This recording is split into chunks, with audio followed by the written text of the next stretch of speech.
Assalamualaikum warahmatullahi wabarakatuh. Alhamdulillahirabbil alamin. Wassalatu wassalamu ala asyrofil anbiya'i wal mursalin. Anak-anakku sekalian, di era new normal ini kita belajar melalui media online. Kita akan belajar IPS. Pada semester ini kita akan membahas dua tema. Tema yang pertama adalah mengenai manusia, tempat, dan lingkungan.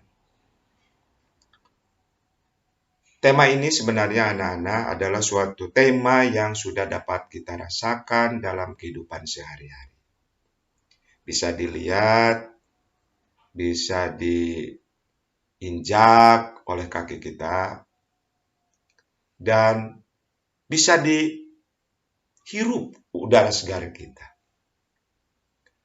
Anak-anakku sekalian, tema ini terdiri dari beberapa subtema.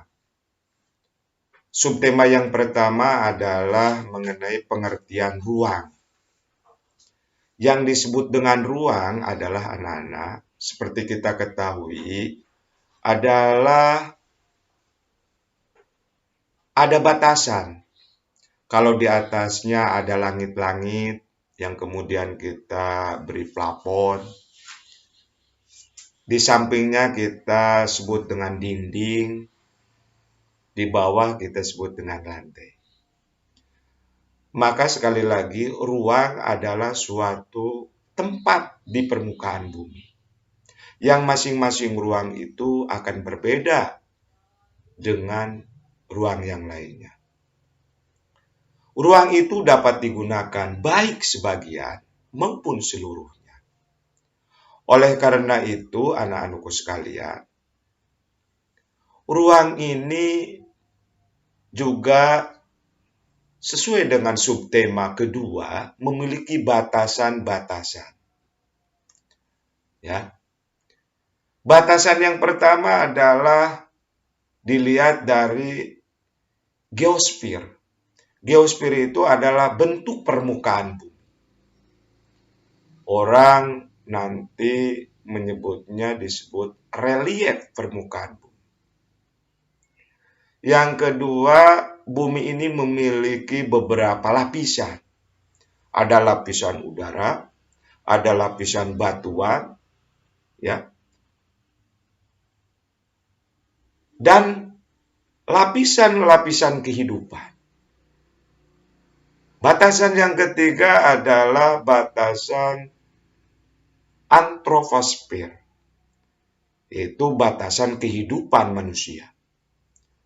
Yang keempat adalah batasan ruang, keruangan. Yang kelima adalah batasan mengenai analisis hubungan interaksi antar ruang. Itu batasan-batasannya. Subtema yang ketiga adalah mengenai interaksi antara ruang.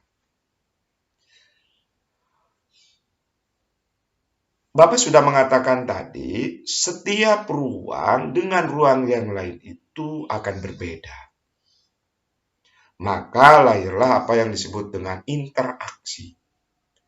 Interaksi itu berasal dari dua kata. Inter dan aksi. Inter itu antara, aksi itu kegiatan. Jadi yang disebut dengan interaksi itu adalah antar kegiatan. Jenisnya bisa dilihat dari perilaku manusia itu. Dua, menurut sifat manusianya atau makhluknya.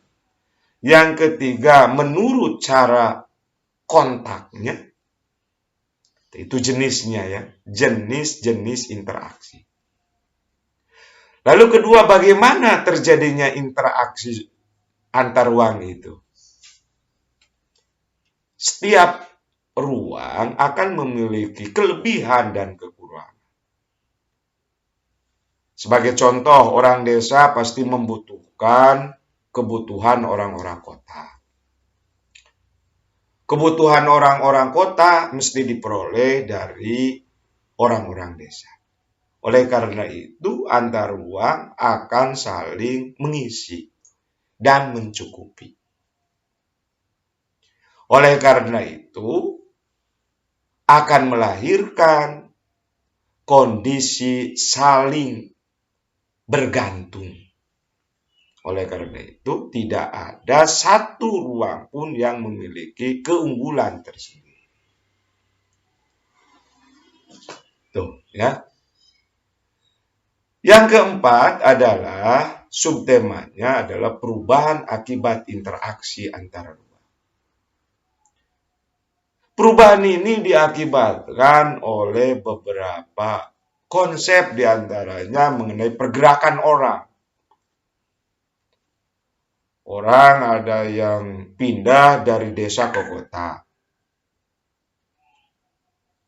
Orang dari kota pindah ke desa.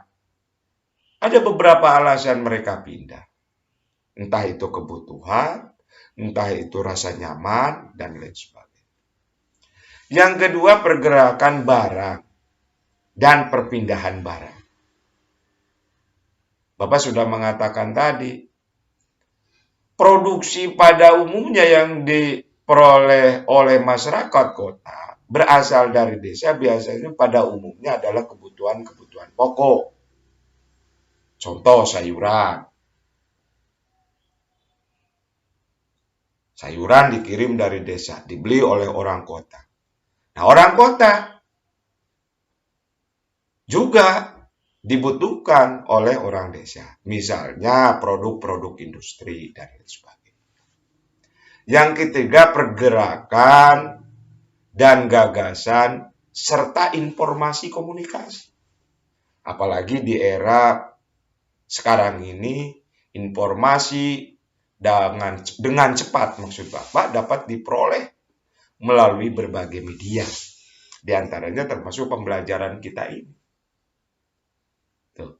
Demikian anak-anak sekalian mengenai sub-sub tema dalam kegiatan pembelajaran. Untuk lebih lengkapnya silakan kalian mempelajari buku-buku paket atau sumber-sumber lain yang berkaitan dengan manusia, tempat, dan lingkungan.